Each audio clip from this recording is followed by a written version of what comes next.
Mari-pisaorana goavana ho an'ny filoham-pirenena ny fandraisana mafana sy ny fahavorian'izy ireo marobe teto amin'ny kianja amin'ny tafon'ny lycée teknika ny Fianarantsoa androany maraina. Izy efatra arivo mianadahy-mianaka ireto izay naka ny taratasy fanamarinana ny nahazoana fiofanana avy amin'ny ministeran'ny fampianarana teknika sy ny fampiofanana arak'asa momba ireo sokajana asa natao tanatin'ny fandaharan'asa asa avitra. Fiofanana izay ahafahan'izy ireo miatrika ny ho avy hanamora ny fahitany asa na famorona ny asa ho azy araka ny fahaviana ny fitondram-panjakana.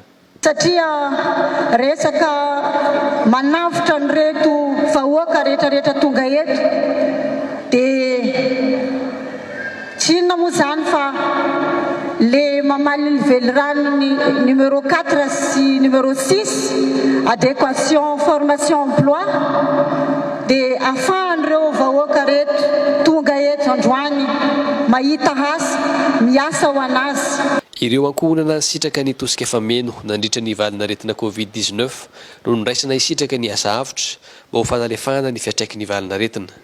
Nanao ny asa atakalo vola ka nahazo 5,000 ariary isaky ny andro isany izy ireo nandritra ny 20 na 30 andro. Nahavitana tetika asa madinika misy 330 ho an'ny tanànan'ny Fianarantsoa izany, toy ny fanaovana ireo lalana rarivato. Nanampy indrindra ireo mponina izay very asa sy tena sahirana ihany koa anefa izany ka nakasitrahany izy ireo ny filohan'ny Repoblika. Nanamafy raha teo ny filoham-pirenena fa niarahana nandresy ny Covid-19 ny firaisan-kina ary dia ho tohizana hatrany.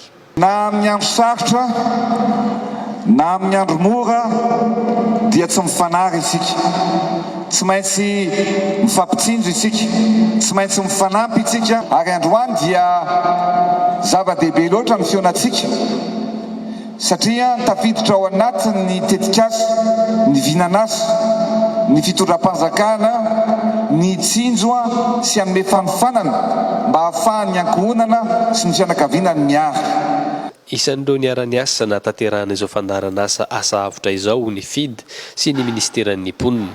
Fandaharan'asa nahafahana nanome asa ho an'olona 5 alina manerana ny Anosy tanatin'ny valinaretina nalovana iny.